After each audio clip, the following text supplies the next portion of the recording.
Hello, everybody. My name is Becky Slack. Thank you very much for joining me today here on this Big Give webinar.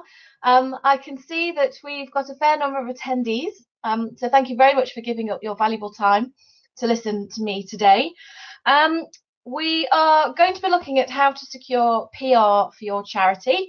As you can see on the slide here, there's a hashtag Christmas Challenge 2018, which I know that many of you have been using already. And by all means, feel free to tweet me at either at @slackcoms or at Becky_Slack. I'd love to get some feedback from you at the end of today. So, by way of introduction, I thought I should tell you a little bit about myself first to show you how I qualify for doing this. My name is Becky Slack. I have a 20-year career working in the media industry in various different types of media and communications. I started out in broadcast. I worked in BBC local radio. I then worked in a national television production company, Channel 7 in Australia. I've worked for print and digital media as a journalist, both for national titles, consumer titles, and also for trade magazines, primarily within the charity sector, actually. So I know a fair bit about your sector and the type of challenges and opportunities that you may face. And for the last 5 years, I have been running a small PR and communications agency that exists specifically to help small and medium-sized charities and social enterprise. So I've got lots of experience that will be helpful. I've also written a book on effective media relations for charities, what journalists want and how to deliver it. And some of what we'll be talking about over the next hour comes from that book. So what are you going to hear about today? Well, we're going to look at what journalists want, because that is vitally important if you are going to successfully pitch. We're going to look at how to pitch, and included within that will be the steps that you need to take now if you are to maximize the opportunities that PR presents to you, that they present to you as part of this Big Give Christmas challenge. There's going to be lots of inspiration and real life examples of charities media coverage peppered throughout the webinar to help give you some inspiration and to show you how things can be done. And then at the end, we'll do the Q&A.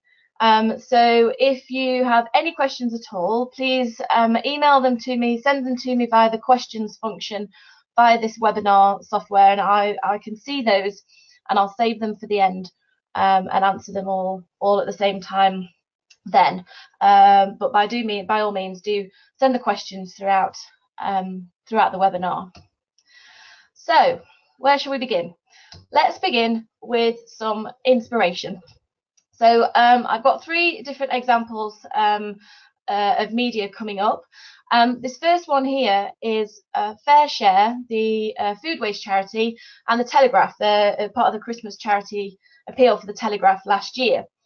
This is a really good example of how you can create different types of content. There's a news story here which is titled "No Time for Leftovers: The Astonishing Scale of Food Waste in the UK and Around the World." And if you have a look at this story here, you can see that there's lots of data in this piece which gives a really good juicy hook on which to hang a news story. So you've got a relevant news story there. The middle story, it's a recipe: carrot top pesto and beetroot leaf dip, how to waste less in the kitchen this year. And it includes some lovely information about the charity and the work that it does, but then also goes on to provide a recipe that the readers can then enjoy, helping them to engage with the charity in a very real and practical way. And then the third one just here, how the government can help to turn 100,000 tonnes of surplus food into 240 million meals for the needy. This is very much more of a feature. And if you look at this, it opens with a real life case study from an actual human being, which very neatly helps illustrate some of the challenges that farmers face with regards food waste and the role that FareShare is playing in helping reduce that.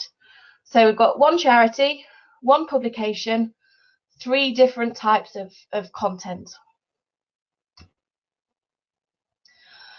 This next example is from Candice, the women's magazine. Now, I understand that Candice is a Big Give ambassador, a partner, and you can see this middle story here is a case study that Candice has published about one of the charities that they are supporting. So the case study is a very personal story about the journey that this lady here has been on with Theodora Children's Charity and their Giggle Doctors. But they do other kinds of content as well. And if you see here, there's the Sober for October, which is the Macmillan campaign, and then the WWF Earth Hour. These stories are both, they mention the charities, they mention the campaigns, but rather than focus so much on the cause or the organisation, they're very much more talking about the reader and benefits for the reader. So Sober for October, this story here, this piece focuses on the benefits attributed to taking part in this year's Sober for October campaign, looking at improved sleep, how you'll be more productive. And they've done taken a similar kind of approach over here on the other side with the WWF Earth Hour, where they have provided examples of how people can reduce plastic waste and reduce consumption and contribute to better environmental practices. So, as I say, it's less about the cause and the organisation and much more about the reader and information that will be useful and interesting and relevant to them. And the third example is this one here from the Yorkshire Post. And again, one publication, 3 very different types of content. The first one here, from Yorkshire Village Life to the Congo, grandmother will spend Christmas abroad in fight against Ebola. So it's a lovely case study focusing on this lady here who lives in Harrogate and her story and the role that she plays out in the Congo. What makes it particularly interesting is that she's a grandmother. It kind of gives it a little bit of a unique spin. So it's not just any old person going out to the Congo. It's a grandmother. We don't really expect grandmothers to do that kind of thing, which is what makes this story interesting. The middle story, Leeds is a beacon city for compassion, charity boss says. This is an example of a news story that's been pinned on something that a charity leader has said. So you can be thinking about this with your chief executives. What is it that they're doing? What events are they going to? Where are they speaking? That might make a good news hook for a paper or a magazine. And then on the end, charity guides thousands of young people to a better future. Here, the charity, the Gold Digger Trust, has allowed a journalist into their charity for the day to meet some of the beneficiaries and the staff, which has then enabled the journalist to write a really lovely piece about the role that the organisation plays. So again, you can be thinking about, are there opportunities for journalists to come in and meet your people and meet your beneficiaries? So the all-important question, what is a story? Now, if I was doing this workshop in person, I'd be asking you all to stick up your hands and give me some examples. I can't do that now, so I'm just going to have to relay some of the stories from my own experiences. So as a journalist, I get sent a huge number of press releases from charities and from businesses who all want me to write lovely things about their organisations. The thing is, writing lovely things about their organisations isn't particularly very interesting. I should not be viewed as a journalist as a branch of your marketing department. What I'm interested in are juicy stories that tell my readers something new or something interesting, something that's going to help them in some way, or strengthen their understanding in some way, or maybe even entertain them. What I don't want to do is publish an advert. That's not what I'm here for as a journalist. If you want to publish an advert, then you can buy one and help contribute to the success and sustainability of that of the publication that I'm working for. So when you're thinking about PR, the first thing really is to think about whether it is actually a story or not. And there's a test that you can take which will help you understand this. And it's what I call the so what test. So you know what I mean by that. Is that if someone's going to read this, are they going to actually care about the story, or are they just going to go, well, so what? Not interested in this. Think about whether or not it's just you that's excited about this, or whether it is something that other people will actually be excited about. Unfortunately for you and for all those other people that want to get stories about their organisations in the media, most people are not desperate to hear about you and your work. They're busy, they've got busy lives, they've got lots of things distracting them. They need to know that when they pick up a paper or open up a website or look at their news feed on Facebook, however it is that they're reading news and features, that what they're going to get is what is going to be of interest to them. So when you've got your story, think, how will this story add value to the readers' lives? Why do they need to know this information? Does it tell them something they don't already know? And importantly, why is this news and not an advert, or as we like to call it, puff, PR puff? So think about all of those things. Very important. You can also think beyond news. So what I'm going to do here is I'm just going to talk you through some different types of content, which will demonstrate the different ways in which you can present that information. So you don't necessarily just have to be pitching a news story to journalists. You can look at other types of content and other formats. So obviously, you know what a news story is.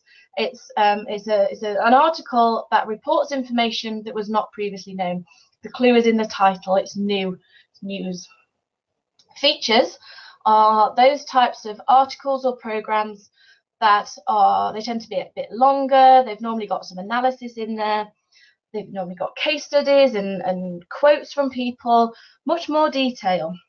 And these are really good for allowing the writer to go into a bit more detail, a bit more depth, and really paint a picture of the topic that they're writing about, which can be really, really good for charities, so that they can really talk about the need that they are addressing and the impact that they achieve.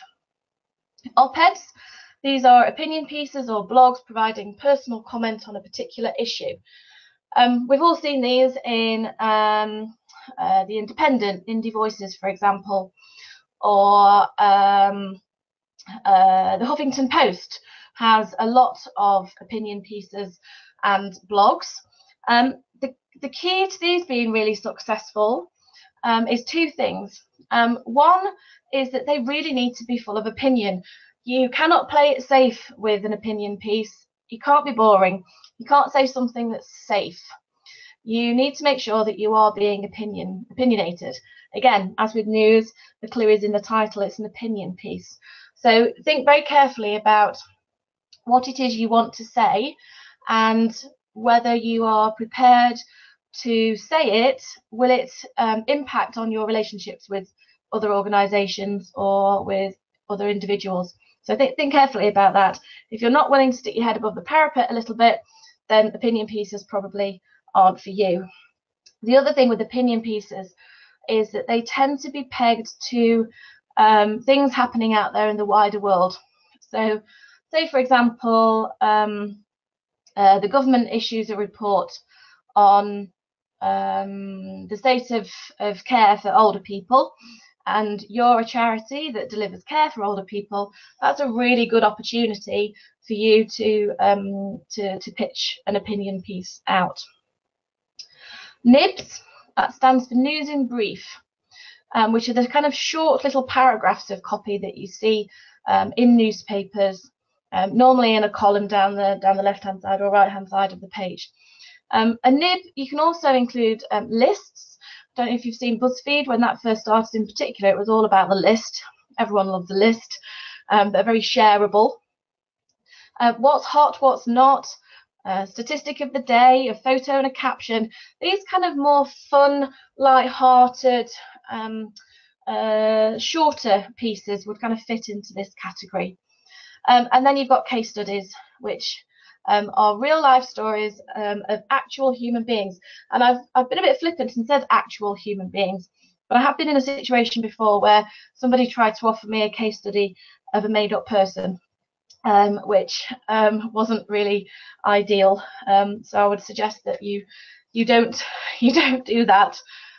I'm going to give you some examples of what this all means in practice, in reality. So I have an example here. So loneliness at Christmas. From a news story point of view, this might be some data, some new research, a report that shows 2 million older people will spend Christmas alone, finds report by Charity X. So with news, you need to think about what have you got to say that's new, what's different, what hasn't been told before. That might be it might be organic news, which comes specifically from your organisation and is a new development from within your organisation. So a new CEO or a new strategy, or a fundraising campaign that will double donations through a particular period. It might be constructed news, such as this example here. So constructed news is where you create a news angle, such as by conducting research. And then you can have reactive news, which is in response to something that's happened. So, for example, the previous example of the government issuing a report, you could issue a statement in response to that, which could also be picked up as a news story. A feature could be something along the lines of inviting a lonely older person for dinner this Christmas is more than just a nice gesture. You could save their life. And the feature could talk about how loneliness is a killer, and how the great work of this particular charity is saving lives by their volunteers helping reduce loneliness. The opinion piece, it's a social disgrace that 3,000 pensioners will be on their own this Christmas, says Chief Executive of Charity X. A news in brief might be 10 ways to reduce your plastic consumption this Christmas shopping season. And number 4, instead of presents, why not buy a Christmas dinner for a lonely pensioner via Charity X? And if you see there, reducing plastic consumption is quite a big topical, newsworthy subject at the moment. So even though loneliness has got nothing to do with plastic consumption at all, there's a way here of linking your story into the wider news agenda. So have a look and see if you can find other ways in which you can do that. And then finally, we've got a case study example. Local resident Alice, who's 87 and a former nurse at the Royal, which is the local hospital, suffers from dementia and had been hospitalised 6 times in the last month. That was until a volunteer from Charity X helped turn her life around. The important thing here is to make sure that the case study is relevant for the media that you are targeting. Local resident, if you're pitching this story to the Derby Evening Telegraph, you want to make sure that the local resident lives within the patch of the Derby Evening Telegraph and doesn't live in Leicestershire or wherever. Case studies are, as I've just mentioned, they're an important important tool for charities, but not all charities get it right. Sometimes there are some absolutely brilliant stories out there, some really heartwarming, wonderful real-life stories of people who have turned their life around as a result of the work of the charity. But sometimes some of the case studies that I've been sent in the past have been a little bit bland and haven't really given me that extra special something that I'm looking for make my story stand out.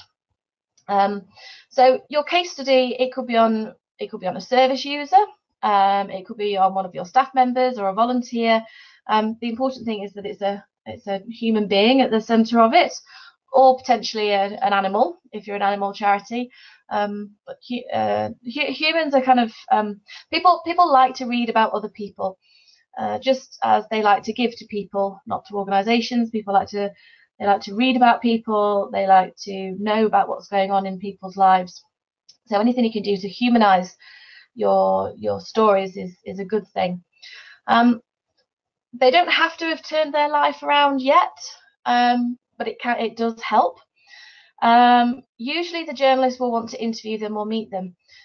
Again, in the past, sometimes I've been sent just a short paragraph of a case study. It's not been quite enough for what I need, but because of safeguarding issues, the charity hasn't felt that it's been appropriate for me to speak to them even over the phone. So I think obviously safeguarding is really important, but I would suggest that you need to think that through very carefully before you offer somebody as a case study to a journalist, or at least make it very clear at the time that the journalist won't be able to talk to them, because that will impact on how they will approach the story. Case studies, as I've hinted at, they kind of need to be something that's beyond normal, and should really include some sort of challenge or conflict. You know, all the best stories, if you read a novel, are centered around some sort of conflict or challenge, and the same can be applied to case studies. So, you know, is there something different about the individual's background? Is there something about their job or their achievements that's of interest? How is it that they've overcome the odds to do something? So, for example, you have somebody who is running in the London Marathon on behalf of your charity, or yeah, let's use that as an example. As a journalist, it's going to be much more interesting to me if that person who's running has only one leg, or has overcome some kind of personal issue in order to have the confidence to run the marathon. If it's just a normal person who likes running, who's run a few marathons before, that's just not that interesting, really. So what is it about your case studies that gives them that extra special something that makes them really interesting? And the reason I'm just very quickly just talk about this example that I've put here, this is from The Guardian. I was one of the hidden homeless. I needed help to build my life. Sally Hughes. She is a writer, and part of the reason why this is interesting is because her career and her social standing wasn't particularly very typical. She wasn't the type of person that you would expect to be a rough sleeper or homeless. So there was that element of surprise there within this story. So, how to pitch. I'm going to talk through 10 individual points, and these are not only going to help you understand the pitch process. Oh, I've got a note here saying that somebody's lost sound. Does everybody else have sound, or is it just one individual?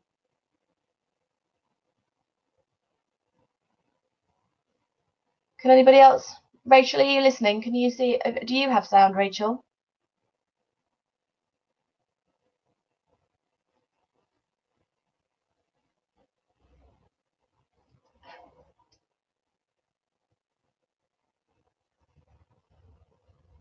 No, other people are saying that they have sound. Okay, everyone else seems to think they've got sound. So apologies to the person who's lost it. It's possibly an issue at your end. So apologies for the brief delay there, everybody. I'm glad that everything seems to be going okay. That's good. That's good news. Okay, yes. So as I was saying, we're going to talk about how to pitch. There's going to be 10 tips here, and those 10 are not only going to talk about the pitch process for you and to help your understanding with it, but these are also the steps that you need to be thinking about taking now in order to maximize the opportunities that that the Big Give Christmas Challenge offers to you. So let's start with the first one, which is identify your story. So when thinking about your story, you need to think about a number of things. First of all, which is the most important thing of all, is who's your audience? Who is it that you want to reach with information about your charity, and what is going to be interesting to those people?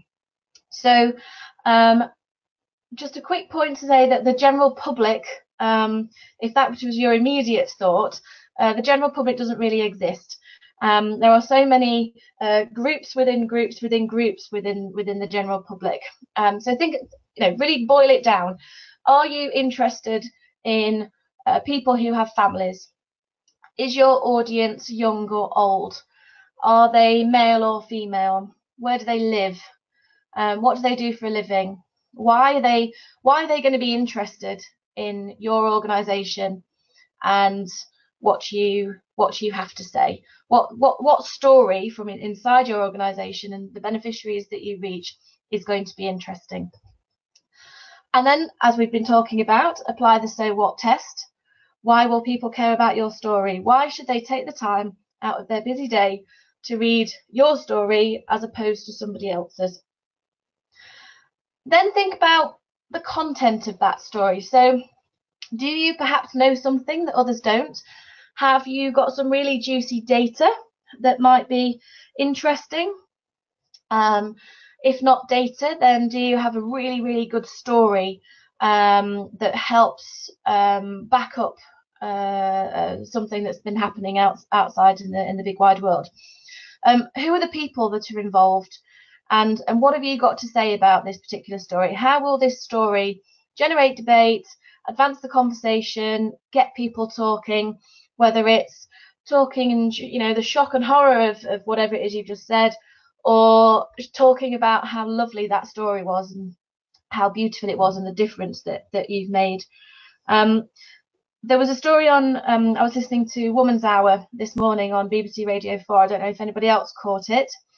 And there was a very good piece on there about Tomorrow's Women, the charity Tomorrow's Women, and the work that they're doing to support women affected by the changes to universal benefit.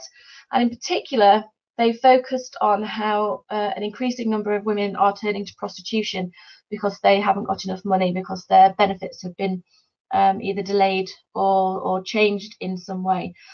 And they didn't have a research report that showed exactly how many women were turning to prostitution as a result of this. Kind of didn't really matter. They'd got one or two examples, which was enough. They then interviewed one of these ladies. They then looked at why it was happening. There was some opinion in there. It was a really, really good piece. If you haven't heard it, then I would definitely recommend going and having a listen to that today. I thought it was a really good piece for Tomorrow's Women. Really demonstrated the impact that they have as an organisation.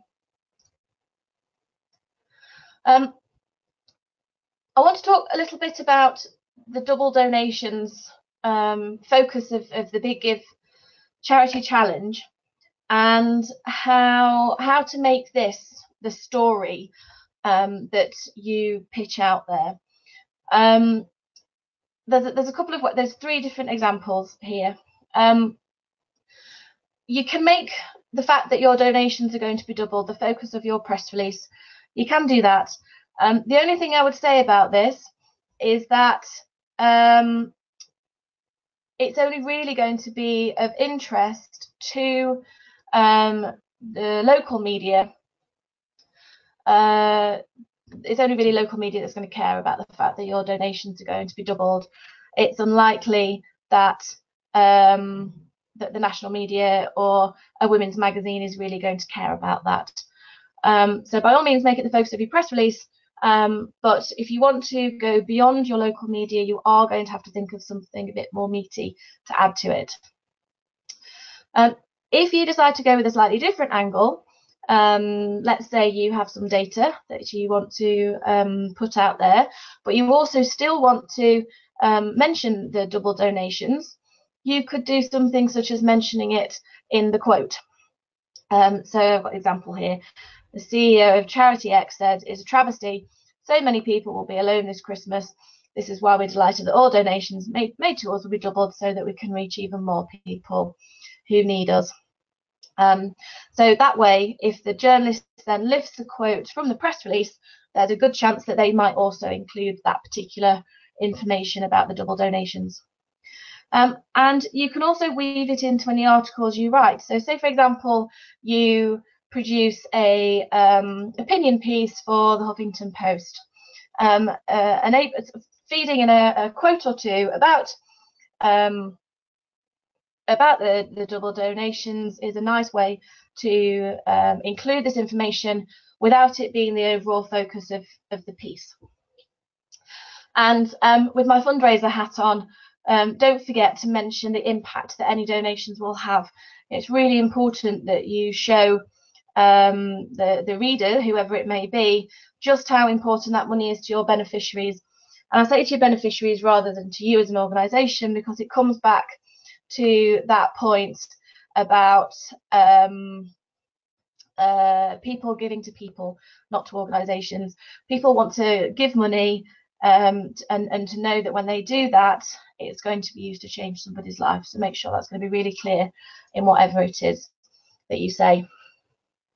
So point 2, match your story to the media. How do you do that? Well, there's 3 things in particular that you need to be thinking about. The first is audience. I know I keep banging on about audience, but I can't express enough how important it is to make sure that your content and your stories and your article ideas are relevant to the audience that they're intended for. The only thing that I'm thinking about, well, not the only thing, one of the main things I'm thinking about as a journalist when I'm looking for stories is how is this relevant and interesting to my reader? As long as you're asking that question and you can answer it, then you'll be on the right track. It's really, really important that you think about audience. The other thing is the reach of the publication. Is this a local publication, or is it a national? Is it print only or web only? And how does that mean you might need to tailor your story? An example of that might be you're a charity based in Kent and you only work with people in Kent. You clearly then don't need to target newspapers up in Scotland. It's one example. If you want to target national media, you need to think about why your story is of national importance rather than of just local importance. Frequency is also important. When I used to work on Slimming World magazine, we used to put our Christmas issue together in June and July, which was quite what's the word I'm looking for? I don't know. I was over Christmas by the time it actually happened. Let's just put it that way. So think about things like that. So if a magazine goes to print for their Christmas issue in June, you are not going to be able to get information into it about what's happening at Christmas. But you might be able to put something on their website. Monthly magazines work much further in advance than weeklies and dailies.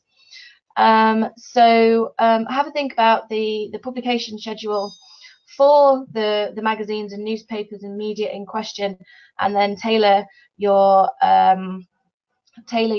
strategy in accordance with that.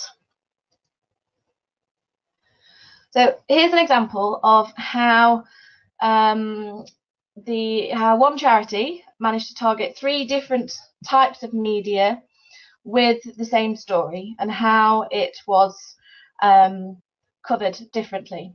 So on the left-hand side here, we have a story in Elle, or on Elle's website, So the story is that Birthrights, which is a charity focusing on human rights in childbirth, has published some new research, and it's about how women who want a cesarean are treated.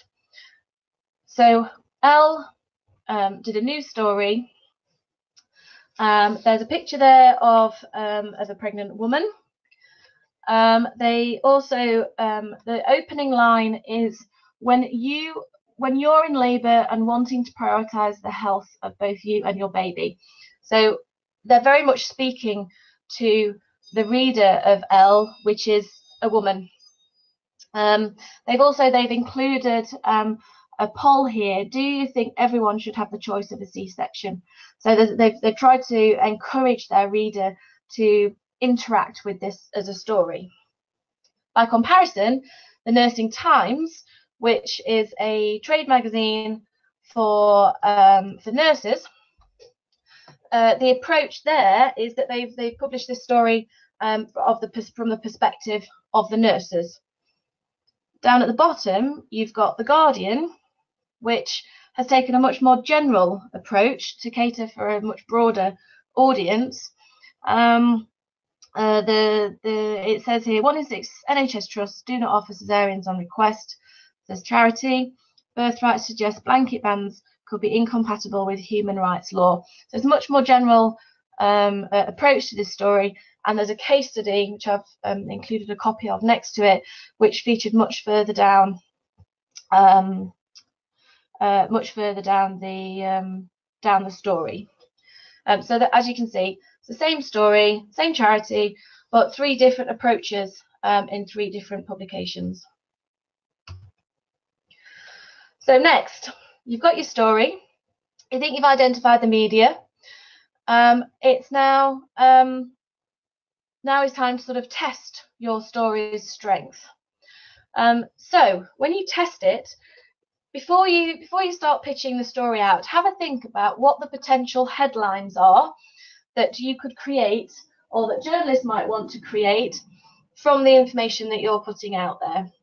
If you can't find an interesting or newsworthy headline, your story probably isn't very interesting or newsworthy. So you might want to reassess what the newsline is.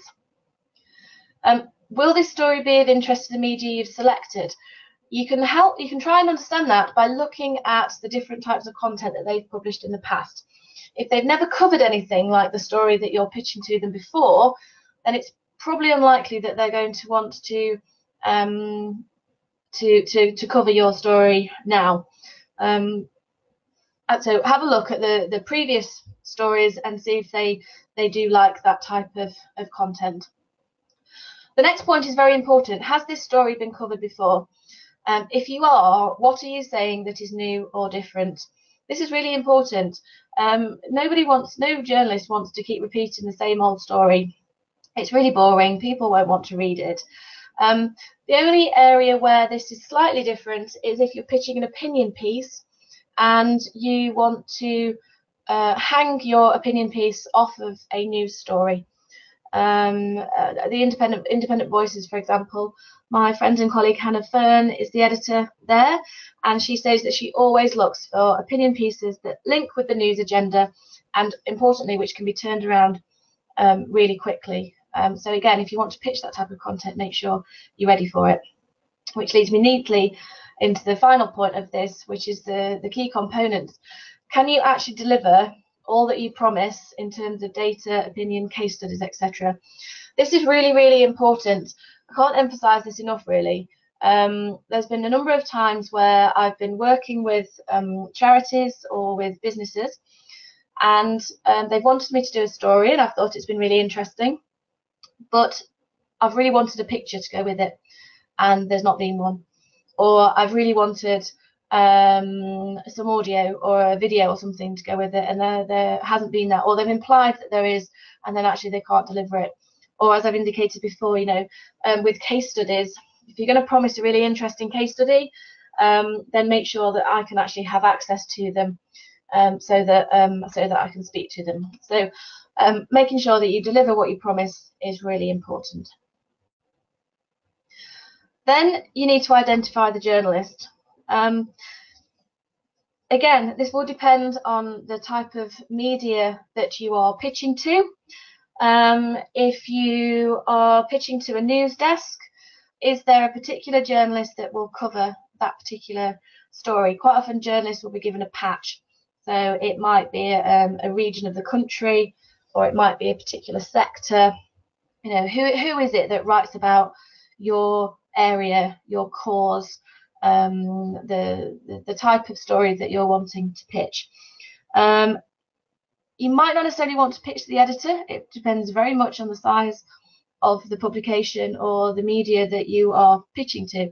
For example, if you want to pitch to a national, you would never pitch to the editor. You would find the person who covers that patch. But on much smaller publications, such as trade magazines, it may very well be the editor that you need to pitch to. In broadcast, it might be the planner, the planning desk. So do a bit of research and make sure that you are targeting the right journalist, so that your story will be picked up. If you send it to the wrong person, they'll probably just ignore it.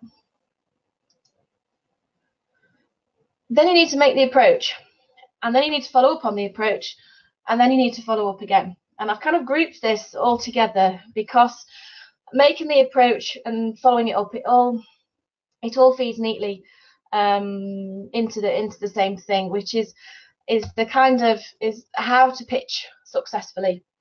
And I've got a list of points here for you, which I think they're all really important. So, excuse me, if you take a note of any slides, I think this is probably one of them that will be most useful to you.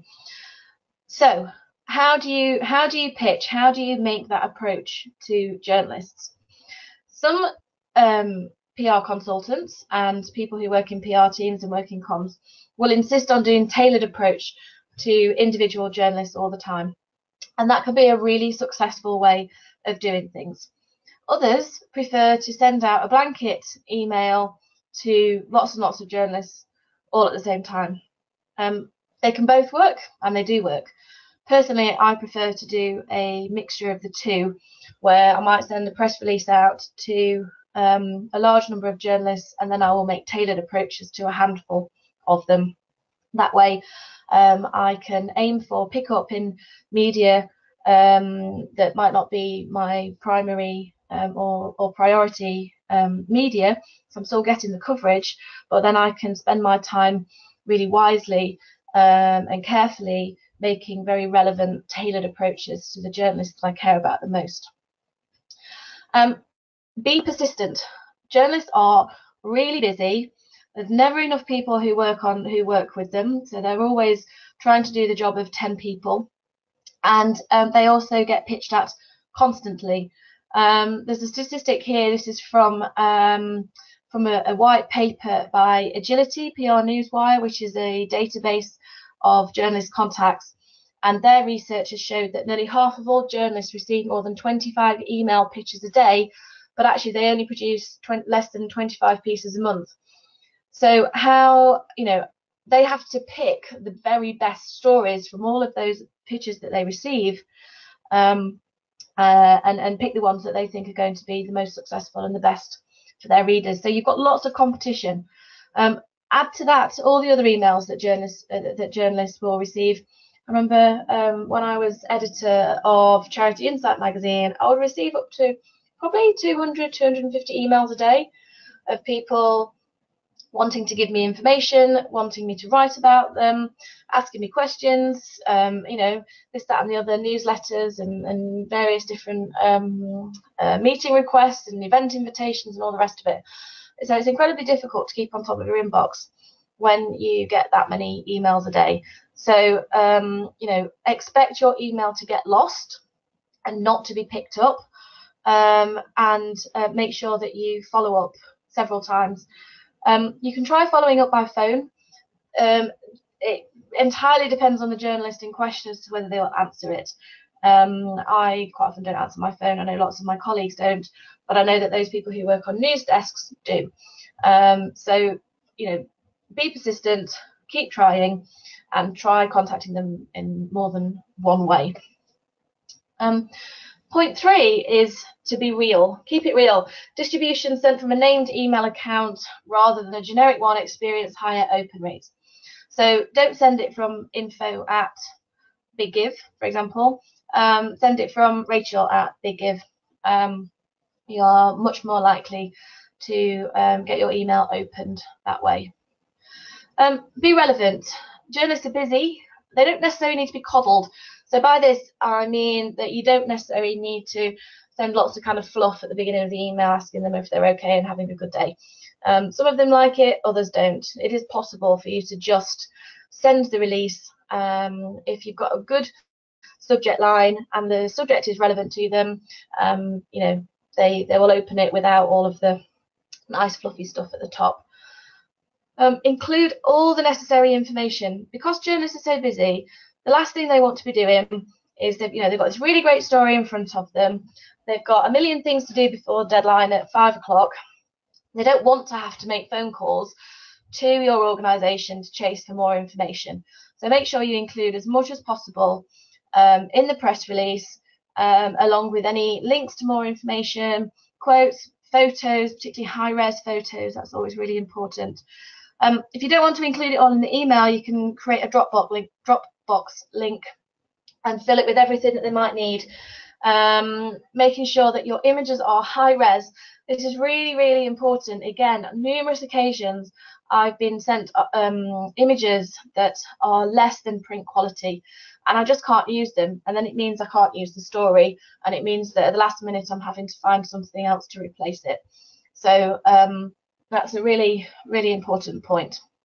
And as I've said several times, follow-up is important. They're busy. They may not see your email. In fact, they probably didn't. Chase and then chase again. Again, I think the PR Agility white paper said something like journalists are more likely to pick up a story on the second attempt rather than the first. So don't be afraid to just keep going back and chasing. Point 8 is provide the journalist with what they want when they want it. And again, I've kind of implied what I mean by this. So the journalists are busy. I've said that. They've got a job to do, and there's a certain number of elements that they need to be in place in order to do that job. Also, they control the story. You might be desperate for your local media to focus on the fact that your donations are going to be doubled as part of this Christmas challenge. But actually, the journalist might think that what's more important and what's more interesting is that really lovely case study, the human interest story that you provided them with as well, or the data that you've given them. So allow them to do their jobs, work in partnership with them, but don't be difficult. If they think a story should be approached in a particular way, they know their audience and their publication much better than you do. So let them do their jobs. As I've said before, you need to provide them with everything that you've promised them, and you need to meet their brief. So if they commission you to write something such as a blog or an opinion piece or a case study or a how-to article or a thought leadership piece or whatever it might be, make sure that you follow their instructions. If they say that they want it to be a general piece on why there are so many cases of loneliness in older people at Christmas, that's what you should give them. Don't give them an article on, isn't it great that you're gonna double your donations at Christmas? They won't use it. You'll leave a sour taste in their mouth, and they won't want to work with you again. This has happened to me 3 times in the last week, and it's really, really frustrating. It's a waste of my time, it's a waste of the writer's time, and it just doesn't do the reputation of the organisation any good. So whatever you do, meet the brief. If you find that you then can't deliver what you promised, try and find them an alternative. So if the case study isn't going to work anymore because they've moved house or they don't want to participate in it anymore or something's happened, then see if you can find something else. There's nothing worse than an empty space on a page or an empty slot on a web content calendar. It's frustrating, and you can end up as a journalist scrabbling around for something alternative. So if you can't deliver something, offer an alternative. It will do you. It'll earn you lots of brownie points. Meet deadlines. This is really, really important. If a publication is going to print at 5 o'clock on Tuesday, it's going to print at 5 o'clock on Tuesday, whether you like it or not. And so if the journalist wants copy in by a particular point, there is a reason why they've asked for it at that time. And so please do your best to meet that deadline. If you're not going to be able to meet the deadline, then give them lots of warning. Don't just email them at 5 o'clock on Tuesday to say that you're not going to be able to make the 5 o'clock on Tuesday deadline. Again, the more notice that you can give them, if you can give them an alternative, then great. But don't just leave them hanging, because there's nothing worse than that empty slot where you should be running something. Yeah, so ultimately it just boils down to giving them what they want. Quite easy, really. Number 9, share the story via social media. You obviously want to get lots of traction on this story because it's going to be about you and your work. So put it out there. Journalists also want this as well. We want our stories to be shared as widely as possible. It's good for us. It's good for the profile of the publication. It's good for the readers. It's do your thing and share the story out via social media. And that's a very, very positive thing to do. And then finally, thank the journalist. They are they're human. They like to be thanked. They like to feel appreciated, particularly if they've been working quite closely with you on the story. It's always nice to receive a thank you. Treat them as you would a donor, for example. They've given you their time, and they've given you space, and they've given you profile. So a thank you is always welcome. So I've got three case studies from last year's Big Give, and then after that we can take some questions. So if you haven't sent any questions through yet, I can see some coming through. Then get them over to me now, and then I can look at those after I've just gone through these case studies. So the first one is Museum Sheffield, which secured this lovely news story in the Star, which is Sheffield's local paper. It says, new museum Christmas fundraising appeal aims to support people living with dementia in Sheffield. And I've underlined some of the key aspects of the story here. So it's this festive season's Museum Sheffield is taking part in the UK's largest online match funding campaign. So there's a sense of scale here. It's the largest online match funding campaign. So scale is good.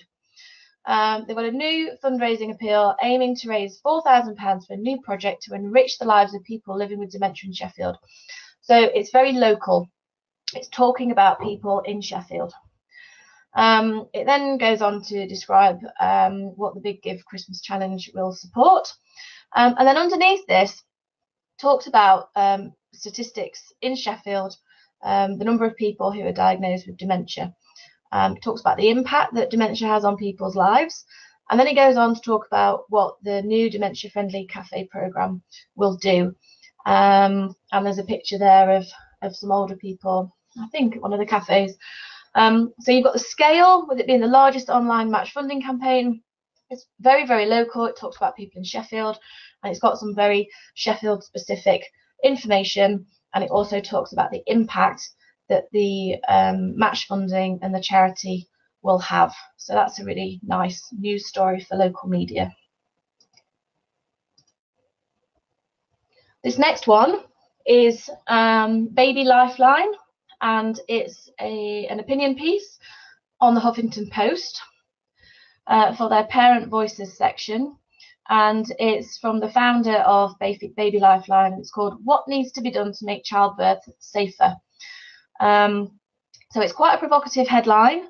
Everybody obviously wants their childbirth to be safe, whether it's the woman who's giving birth or the father who's nervously standing by the sidelines. Childbirth is a really, it's an important issue, and they've got quite a provocative headline, which is a question. That's a good approach to take. Gets people interested. The blog then starts with a very personal and sad story from the founder, who talks about tragically losing her first 3 babies. But then as it turns it into a positive, she's now got 3 adult children thanks to the expert care that she received. So there's a personal story in there. It's very emotive, kind of sets the scene and explains why this is a really important issue. It then mentions the training and the work that the charity does. It's trained over 21,000 healthcare professionals. So it talks about the charity and the impact and what it does. Talks about how the charity's grown. So the charity started with me buying an incubator, and now it's supported by really famous, successful people, including Dame Judi Dench. So it helps show to the reader that this charity is serious and it's doing a good job, and it's grown, and people with a high profile that the general public admire and respect, they support this charity. Kind of gives a bit of credibility and authority to them. And then at the bottom of the piece, it talks about how the charity doesn't receive any statutory funding, relies on the generosity of others, and the big give will allow them to double the donations. So they've managed to get that information in there about the doubling of donations, but it's a very interesting piece about how to make childbirth safer. So this is a good piece. And then the third one is this one here, Forget Me Not Chorus, on the website for Classic FM. And I liked this piece. I thought it was a really good example of using different types of media. So there's a video here. So obviously Classic FM is a radio station, but this piece is a news piece for their website, and it includes video. So you're kind of touching on 3 different mediums there. I've underlined the part of the headline. So it says 93-year-old man sings a song from his childhood, and it's completely lovely. This is quite a trendy thing to do with headlines at the moment. You will see it all over the place. Sometimes they can be a little bit clickbaity. Sometimes they can be relevant. This one's okay. You may have your own thoughts and opinions on clickbait. I know why it's needed. People are, journalists and publishers are competing for clicks, so they have to write headlines that are going to attract attention and people will click on. But sometimes they can be a little bit over sensationalist. This is quite sweet though. 93-year-old man sings a song from his childhood, and it's completely lovely. I mean, if it had said, and it's the best thing you'll ever hear, I think that's probably taking a little bit too far. So this is a bit more gentle. Then you've got the video, which is sort of a couple of minutes long, and it's Leonard and Kate singing together, which is really nice. It's quite a shareable thing. You can see there it's had 125 shares on Facebook. I can imagine why. It's very personable. It's a very human story. It's very sweet. And so the story goes on to talk about how Leonard Minx's Polish father taught him this song over 80 years ago. Now 80 years later, he's passing it on again. And it's kind of nice. It's very gentle. It's a good news story.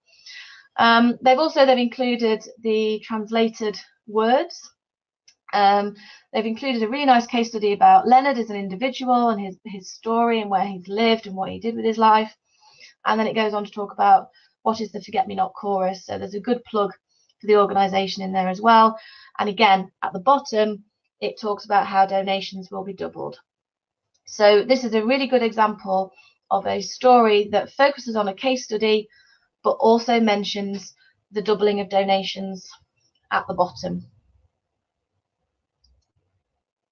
Just very quickly before we go on to questions, I know that lots of you will have your own teams in place, and you'll have already started working on your PR. But if you're finding that you're a bit stretched and you need a bit of extra help, I'm doing a special offer for Big Give participants.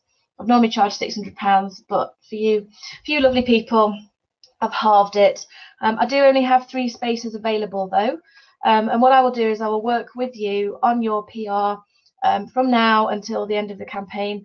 I'll help you identify your key messages, your stories. I'll help you write and pitch, and then also follow up with the journalist afterwards, and you'll get access to my database, which is the PR Agility database, which contains 800,000 contacts. So if anybody's interested in that, please email me or give me a call, and we can have a chat. So we've come to the end. That hour has absolutely flown by. I think it's, yeah, we're bang on the hour. But if people want to stick around and ask a few questions, then I'm happy to do that. I can see that people are asking us if we can share the presentation.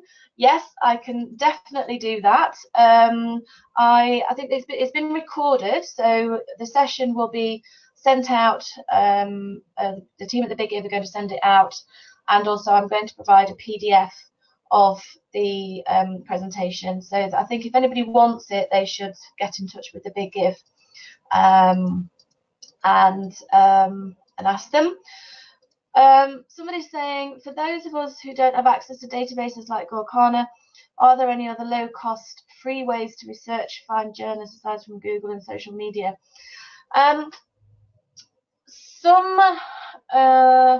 Some organisations may have Gorkana and might be willing to share it. I have seen in places like there's a Facebook group for third sector PR and comms people, and sometimes on there I've seen conversations about sharing of journalist contacts. The other thing is, just to as your question suggests, you identify what media you're interested in, and then go onto their website and find the contact details on there. Twitter is also a very good source of journalist contacts. It's also a very good way to see what journalists are interested in, what they're writing about, the type of stories that they might be interested in. And Twitter's also a really good way to build up relationships with journalists, either by retweeting their content, commenting on it in a positive way, I have to say. Don't be making snarky, rude comments about their work, as somebody did to me the other day, because that will rub them up the wrong way, speaking from experience. So yeah, use Twitter to look at what journalists are writing about and to understand what kind of things that they might be interested in, and to use it to build up a relationship. I don't know of any low cost or free ways other than search, I'm afraid. The challenge with journalist contacts as well is that people do move around quite frequently, or they're freelancer, they're writing for multiple different publications, so it's not easy to kind of keep track of that. How do we find out the deadlines for different magazines or newspapers? Is it a case of phoning up each publication, or can we find it online? Yes, you can phone up the publication. That's also a good opportunity to ask a couple of other questions, possibly sound out a journalist about what they might be working on, what they might need. Can you help them? Help source any information for them, or provide them with any case studies. So using a phone call to find out publication dates is quite a nice way into a more detailed conversation. There's also various assumptions you can make. If a publication is monthly or bi-monthly, you can anticipate that they're probably working about 3 months in advance, unless it's a trade magazine, which is probably 1 or 2 months in advance. A daily newspaper, obviously they turn stuff out daily, and they're very responsive to what's happening in the now, so their lead-in times won't be as long as a monthly publication.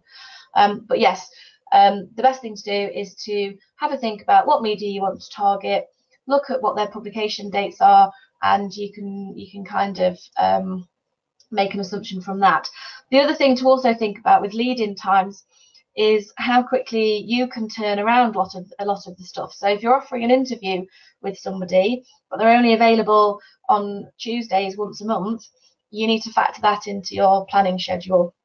And there's no point giving that to a daily if they've got to wait for a month before they can actually get the information that they need. Are there any other questions? Just having a scroll down. No, I think that looks like that's it for questions. If I've missed any, my apologies. If you want to get in touch with me either via email or Twitter or give me a call, then please do. I'm happy to answer any further questions afterwards. Anything I can do to help. And other than that, I hope it's been useful for you. I hope that you've learned some stuff and that you'll be able to apply this in your campaigns. And it just leaves me to say thank you very much for your time. I very much appreciate your participants, and I wish you the best of luck with your campaigns. I look forward to seeing all of the fabulous stories getting out there as a response to all of this. So good luck and enjoy the rest of your day. Thank you very much.